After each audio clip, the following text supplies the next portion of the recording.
There were so many families now living in the compound and so many children that he could not remember all their names. He glared down at the two of them, gripping the window frame so tightly that his nails dug into the paint. He pivoted and walked out of his office, thumping down the stairs. With each step, his jaw clenched tighter, and acid burned a hole in his stomach. He banged out of the building, but outside the schoolyard gate he halted, wrestling for control. This would not do. To show anger was unseemly. The school bell clanged, calling the students in from recess. He stood calming himself, inhaling deeply. He focused on the fragrance of fresh-cut hay, of bread baking in the nearby communal kitchen.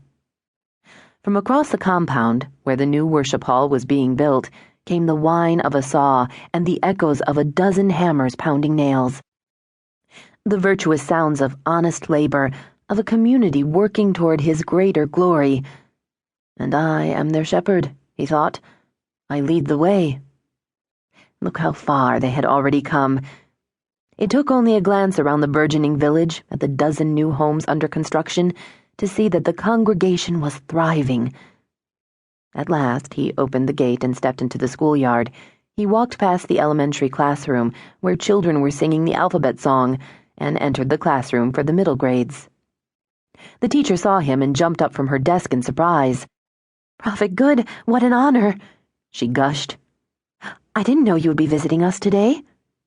He smiled, and the woman reddened, delighted by his attention. "Sister Janet, there's no need to make a fuss over me. I simply wanted to stop in and say hello to your class, and see if everyone is enjoying the new school year." She beamed at her students. "Isn't it an honor to have Prophet Good himself visiting us? Everyone, please welcome him." "Welcome, Prophet Good," the students answered in unison. "Is the school year going well for all of you?" he asked. "Yes, Prophet Good." Again in unison, so perfect it sounded as if it had been rehearsed. Katie Sheldon, he noticed, sat in the third row. He also noticed that the blonde boy who'd flirted with her sat almost directly behind her. Slowly, he began to pace the classroom, nodding and smiling as he surveyed the students' drawings and essays tacked on the walls, as if he really cared about them. His attention was only on Katie, who sat demurely at her desk, her gaze tipped downward like any properly modest girl. "I don't mean to interrupt your lesson," he said. "Please, continue what you were doing. Pretend I'm not here." Yes." The teacher cleared her throat. "Students, if you could please open your math books to page 203. Complete exercises 10 through 16, and when you're finished, we'll go over the answers." As pencils scratched and papers rustled, Jeremiah wandered the classroom. The students were too intimidated to look at him, and they kept their eyes focused on their desktops. The subject was algebra, something that he had never bothered to master.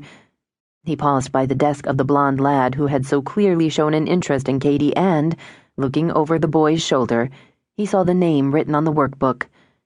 Adam McKinnon. A troublemaker who would eventually have to be dealt with. He moved on to Katie's desk, where he stopped and watched over her shoulder. Nervously, she scribbled an answer, then erased it. A patch of bare neck showed through a parting of her long hair, and the skin flushed a deep red, as though seared by his gaze. Leaning close, he inhaled her scent, and heat flooded his loins. There was nothing as delicious as the scent of a young girl's flesh, and this girl's was the sweetest of all.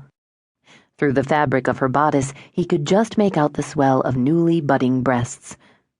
"Don't fret too much, dear," he whispered. "I was never very good at algebra either." She looked up, and the smile she gave him was so enchanting that he was struck speechless. Yes, this girl is definitely the one. Flowers and ribbons draped the pews and cascaded from the soaring beams of the newly built worship hall. There were so many flowers that the room looked like the Garden of Eden itself, fragrant and shimmering. As the morning light beamed in through the ocular windows, 200 joyous voices sang hymns of praise. "We are yours, O Lord. Fruitful is your flock and bountiful your harvest."